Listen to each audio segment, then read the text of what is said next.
Well, I just woke up and I think my eyes are still glazed over some because I can't, like, see anything. I think I'm just gonna, like, blur the trailer in post so you guys can't make fun of me. Data Logger, paid DLC with racing. Yas Marina, Circuit Gilles Villeneuve. Not one, but two Ferrari 296s. Another flipping Nissan. Another open wheel car that's very similar. A shitbox Fiat with 30 horsepower. A Chinese Spy. A car that everyone likes but can't remember for their life. Some clapped out French minivan. Seems pretty good to me.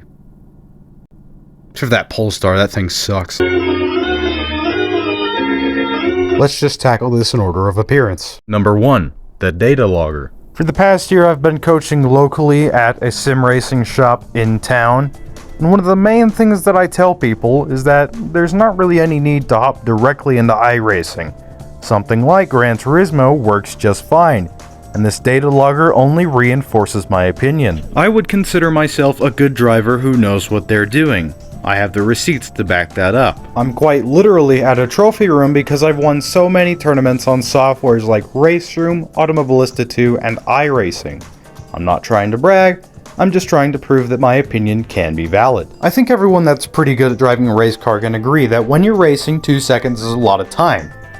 So, just having one look at the Data Logger and shaving about 2 seconds off my time is pretty damn impressive, especially considering I kinda know what I'm doing already. Unfortunately, while I was clearing out my captures to make more room for recordings, I deleted the screenshot of my improved time, so I guess you'll just have to take my word and everyone else who saw the leaderboards. But instead of 50.5, I ended up with 48.8. By the end of the time trial, that was good enough to keep me in the top 400. A lot of people call me crazy when I say this, but I do call Gran Turismo a simulator. Cry about it. I have the receipts. Remember the picture of the trophies I showed you? Here they are again. I won these in Race Room and iRacing. Those are some pretty hardcore sims. Not only is it pretty damn realistic for what it is, it's also fun. And there's things to do other than just drive race cars. You can paint cars, you can modify cars, you can do custom races. It's great. This game's great. I always recommend it to people. And this tool specifically, you're going to be seeing me use a lot, and recommending it to just about everyone as well. It's awesome. I love that it's in the game. It should have been in sooner, but I'm glad it is, and I hope it stays in all the Gran Turismos forever and doesn't randomly disappear again. I'm going to be using it all the time. You should be using it all the time. 10 out of 10 feature. Moving on. Number 2, the Power Pack. I'm not going to be talking about the Power Pack in this video. That's saved for another one. But if you want my consensus so far, I think it's worth it for somebody like me who likes competitive racing and already has thousands of hours in the game. Number 3, Yas Marina. Yas Marina has a bad rep because it's primarily used as a Formula 1 racetrack. Spoiler alert, every Formula 1 track sucks balls because F1 cars suck balls at racing. Just like every other racetrack that supposedly sucks in F1 cars, Yas Marina is completely fine as long as you don't drive those pieces of shit on it. First of all, it's quite the spectacle to look at, and Gran Turismo is a very pretty game. It also provides a very unique challenge with a variety of different corners. These range from slow 90-degree bends, chicanes, hairpins, sweepers, and whatever the fuck this is. I, as well as just about everyone else who still plays this game, has been asking for a new track since August of last year. It would be hypocritical for me to criticize the addition of this track into the game. Good thing I have no urge to do so anyways, because this track is pretty damn good. I think everyone will agree with me that this track is pretty nice to drive. Even if you don't like it, it's challenging, which is a good thing to have, especially when the game was starting to get stale. Regardless of context, a new track, not just a layout, is a good thing. This is going to help the game stay alive for not sure how much longer, but longer. It's a very solid track, and even if it were just an average track, it would probably still be a 10 out of 10 since it's been so long since we've gotten one, and it's very important that Polyphony understands this is what we want. I'm very glad to see it, and it only gets better. Number 4, Gilles Villeneuve. Another GP track on a man-made island, and I would say this is the better of the two. Again, it's got some very interesting corners that you don't see on a lot of other tracks, and it's difficult. Gilles Villeneuve seems to be very bumpy, and the curbs are quite deep. It is hard to pass on this track, but it's not too difficult to follow. It's also a good track to practice your throttle management and reaction times because it's so bumpy and you have to react to the car stepping out at any point in time. Again, it's very iconic and it's very fun to drive. It's absolutely welcome to the game in my opinion. So far, this is probably the best update ever, not just the ones that I've covered because I've only covered this year. And this year was full of primarily crossovers. I really hope that this is a sign of things to come rather than a last hurrah for the game. Adding 2 amazing tracks and 7 really cool cars seems too good to be true. I guess we'll know in January, won't we? Anyways, the tracks are great. We needed them, and the ones we got, super good. Number 5, Ferrari 296 GT3. The first thing that I noticed about the 296 was how detailed the Bosch display was. Not only did it display your rev counter and fuel and speed and things like that, it also had ABS and traction control lights, as well as blind spot indicators. I also noticed that the wheel only turns 90 degrees rather than 180, and I couldn't help but find that very distracting when driving this car in the cockpit view. And when you look at the custom parts, you can see just how much effort went into this car specifically. It's very detailed. The car itself, in a completely unmodified state, is a little bit of a handful, but it's super solid and super consistent.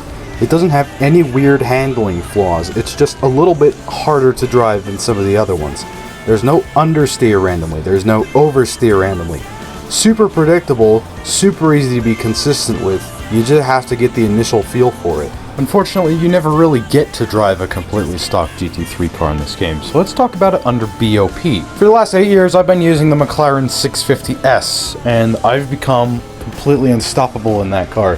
It's easily the fastest car in GT3 class when I'm behind the wheel. If I were Takumi Fujiwara, this would be my Trueno 86. That's just how it goes with me in the 650.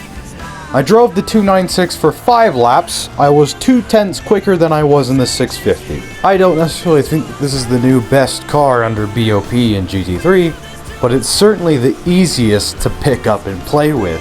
If you don't spend a lot of time doing BOP GT3 races, this probably will be your fastest car, just because it's so easy to drive and it does exactly what you tell it to. Sport mode hasn't worked for me since I've switched to the PS5 version, but if it did, you definitely see me driving this as frequently as that 650. And not just because it's new or because it's hyped up, but because it's genuinely really good. No matter how much you tune it, when you fully upgrade a GT3 car in this game, it becomes extremely difficult to drive. It is such a handful, and 800 horsepower is just too much for this chassis. And while the 296 loses its reputation of being one of the easier cars to drive when you do this, it's still not too bad. Don't get me wrong, if it's going to be Group 3 Unlimited with 800 horsepower, I'm going to keep driving my 650. But under BOP and without any mods at all, I think I'm going to start taking the 296 from here on out. I just need to make an Adker M delivery at some point in time, then I'll be ready to go. Number 6, Ferrari 296 GTB. If I was only allowed to select one manufacturer to drive a stock car for, it would be Ferrari. These things pretty much drive themselves in an unmodified state. They also make you look like a badass while you're doing it. Over 800 horsepower sounds like a lot from a stock car, but the 296 handles it with ease. A typical trait of these modern Ferraris is they're very difficult to drive at or below the limit, but if you go over the limit, it's very easy to keep control of the car. You're almost going to be more consistent sliding around every corner than fighting for grip on exits. Obviously, that's not the fastest way around the racetrack, so if you're trying to go fast in this car's stock, you really do have to take it easy. But if you're just trying to have fun, it's really no hassle. It's good to see that we're finally getting some fast stuff and some race cars from the 2020s. Hopefully we'll see a few more things roll around, like a Mustang, a 720, a new 911, and many other high-demand road cars with equally high-demand race car variants. The combination of the 296 GT3 and the GTB is super cool, and I hope we see this a lot more. Both the road car and the race car coming in the same update is super cool to see. The 296 GTB continues to impress me in fully modified form. Strangely enough, this car does not have any weight reduction upgrades, but it doesn't really need it. It's 3,200 pounds, and while that isn't exactly light, it's not fat either. The car also makes 1,200 horsepower and a superb amount of downforce. I wouldn't call it easy to drive, but compared to other fully upgraded road cars, it's not too bad. It really does feel like you're driving a rocket, but you have a lot more control than you would expect to have after you look at the numbers. Fully upgraded Ferraris do not drive like their stock counterparts, however. You cannot easily drive this car over the limit. If you go over the limit, you better be ready to catch the car. It's not going to do that she-gone complete spin-out uncatchable thing like most cars, but you're definitely going to have to get on top of it before it gets to that point. Both of the Ferrari 296s are 10 out of 10 solid cars. Number 7, the Mainz N1 GTR. I said this last time about the Z-Tune, but I'll say it again. We have plenty of R34s in the game, Skylines and GTR, so you really don't need another one. The N1 is really just a better version of the Z-Tune. It's got a little bit more horsepower, weighs less, comes with better tires. I do appreciate the additional details of this being a professionally tuned sort of car. The interior's got a little bit of extra flair to it. The GTR emblem, of course, has stone chips on it. You can even change that in the in GT Auto, but it drives pretty much the same. Off throttle, slow corners, very understeer, get on the throttle, steps out a lot. That sort of thing carries over from the Z-Tune. It's really not very different. Same story as the Z-Tune modified as well. It's a great car modified. There's plenty of grip and power and downforce. It's just a little bit too similar to the Z-Tune for me to really enjoy it a lot. It's one of those cult classic Gran Turismo cars that makes sense to have, but really, when you look at the big scheme of things, it's not like an important addition. It's a good car, but in the context of the game, I personally don't really care that much about it. Number 8, F3500B. Speaking of painfully similar cars, how about this one? What's the difference between this one and the F3500A? Well, first of all, the nose is a bit different. It's got quite a lot of diversity in the custom parts as well, and it's got 4 less cylinders. Upon driving it, at first I thought it had less torque, but it's actually got more than the V12 variant. It's a lot easier to drive under the power. When it comes to the specs, this car has quite a bit less power. I think about 60 horsepower less than the V12, but also weighs, I think, 100 pounds less. I think I'm wrong on the weight, but what I'm trying to say is that the B is lighter than the A. Probably not by 100 pounds, but by a noticeable amount. Outside of that, it is the same car. It has most of the same handling characteristics. It's just a little bit easier to drive out of corners, and it looks a little bit different at the front. I am preferring the V8 over the V12, though. I did try and tune it a little bit more to my liking, and I think I made it work! I don't know what you're talking about. I'm the best tuner in the goddamn universe. It's obviously the car's fault. All of a sudden it started to understeer a little bit more. That's the car's fault, though. I didn't do that. It was more stable coming out of the corners, though. Probably because the main thing I did was just put more downforce on. Probably isn't the right call for Spa.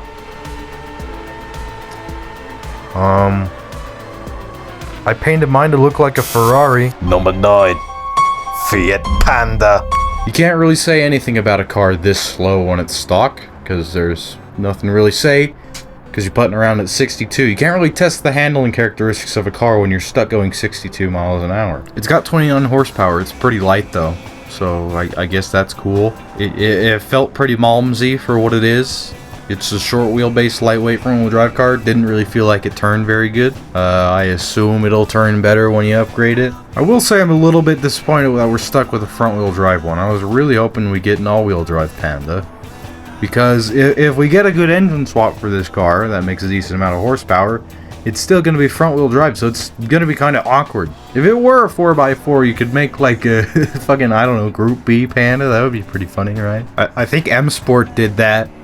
My god, I love M Sport. I want M Sport to hire me so that I can drive things like Group B Fiat Pandas. But when it is upgraded, it's still pretty lacking in power, and there's something weird going on with the suspension the way I set it up. I might have to raise it a little bit or stiffen the roll bar or something. It still doesn't really like to turn, but it's like 1,400 pounds or something on racing slicks. So I figured it would want to turn a little bit more. I don't know. I am a little bit disappointed that it's not a 4x4, but I guess it's fine. I mean, it's a silly car. It's what it is. They did it for the Vine. It's one of those ones that it's like a commuter car that a lot of people like because it's cheap and whatever, but it's not really like a sports car. It's just a car that a lot of people have and like in sort of like this cult classic kind of way. But I'm American. That's right, we don't get Fiat Pandas over here. So it doesn't really work for me, and I don't really like those kind of cars anyways. If they put in a PT Cruiser, I'm not gonna be very happy with that, because I think that's the fucking ugliest car ever made, probably. It doesn't work for me, but I'm sure it works for plenty of people. I'll just not pick it up again, and all the people who care will. It's not that big of a deal, I guess. So that works. Say goodbye to your 14,000 credits, because this car is so good you can't help but buy about 13. Number 10, Polestar 5 Performance. I hate this car. I think it drives terrible. I don't know why it's called performance. It's the least performance electric car I think I've ever seen. I think a Fiat Topolino would do better than this. It weighs an astounding 5,500 pounds. That's more than my house. It weighs this much because it has, I think it was 13 cameras. I counted, I don't remember the number. It was an absurd amount of cameras. Let me show you the 0 to 60. Keep in mind that despite it weighs 5,500 pounds, it's an electric car and it makes 870 horsepower. Keep in mind that this is an 870 horsepower electric car, and then watch how fast it accelerates. Yeah, it's pretty crap, isn't it? This is my least favorite car in the game. It's surprisingly bad. The brakes are made from paper plates and popsicle sticks. The car weighs more than your average English house. It's got more power and torque than a fucking cruise ship, but somehow its 0 to 60 is still slower than the Fiesta, despite costing 4 times as much, and that includes the mods on our Fiesta ST. It's a terrible car. The modifications do help a lot. The brakes are better, the handling is better, but it's still just so subpar. And it's not a looker either, especially considering the wrap I made for it. This is probably my worst work in ever. This sucks. I hate this car. This car sucks. I hope it burns and I'll never drive it ever again. Number 11, Mitsubishi FTO. I love an FTO.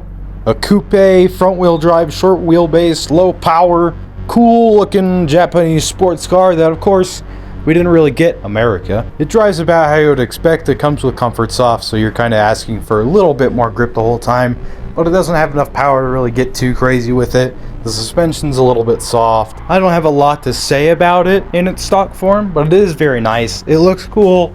It's fun to drive. You can't really ask for a lot more in a stock car either, especially since it's a 90s front wheel drive, just kind of sports car. It's exactly what you would expect from a 200 horsepower front wheel drive Japanese thing. I was a little bit scared of modifying it because I thought it would make it a lot worse and that I wouldn't like the car anymore, but it wasn't quite like that. It obviously needs a little bit of tuning from where I drove it for the footage because it felt a tiny bit understeery.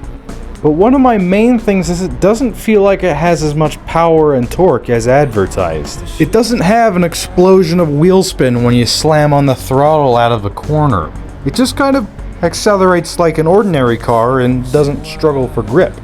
And once it is going, it doesn't feel like it's pulling that hard. It certainly isn't slow. It does reach high speeds, but the acceleration just feels kind of flat and lackluster.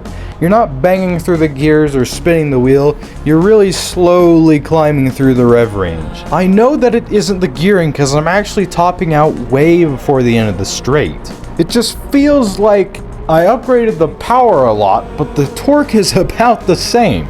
It just doesn't spin its wheels or really pull that hard. It does accelerate fairly fast and has a high top speed. It also looks very good. The custom parts on this car are phenomenal. In a fully upgraded state, the car certainly isn't bad, but it is very confusing. It's really hard to pick a driving style for this car. Overall, I do like it. Maybe not fully modified, but it's a good looking car, and I do like my FTOs. Number 12, Renault Espace F1. Man, this car sounds good. Did you know that it's also a boat? This car does not turn. It is the definition of understeer. I have another fun fact for you. This car is fully automatic, in real life anyways. But if you do want to change gears in real life, there's buttons on the front of the wheel. How handy is that? I'll tell you what, my wheel does that, and I tried it on this car. It's not handy at all. It really hurts your hands. So it's a boat, but is it still fast? In a straight line, yes, it's still fast. And around a track, overall, it's not too bad. It's not like it's shit in the corners or anything. It's got really plenty of grip on exits. I was really surprised with how much grip it has on the exits.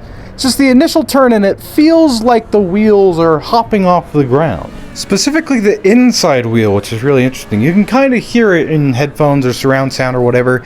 It's definitely the inside wheel that is making the most noise and is hopping. It's almost like the car is sprung too stiff in terms of like roll bar and natural frequency, but the dampers have way too much give.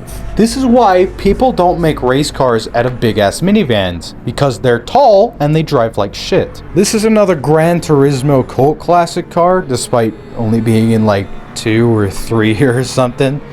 Like hasn't been in the game forever and it was only in 1 or 2 games. That's how influential the car was to, I think it was GT2? Was it in GT2? I think it was 2. That's how influential it was. Is it carried that momentum through the whole series. And apparently back then I never drove it on GT2. I don't even think I've ever played GT2. I think the oldest one I played was 3. Anyways, in GT2 apparently the car didn't turn, and the only place that you could drive that was on an oval. What do you know? It carried over. So can I fix it? Can I tune it out with downforce and suspension and tires and brakes and that kind of stuff? No? No, I can't. Sorry. Still pretty understeery. I don't know what kind of races you're going to use this for. Maybe World Touring Car 700. If you detune it, it might be okay. I'm clueless. It's very cool though. I guess if you're into that kind of thing, it gives you the engine so you can swap a V10 into things. I noticed I'm not talking about engine swaps in this video, by the way, so if you're sticking around for that, sorry, you wasted a lot of your time.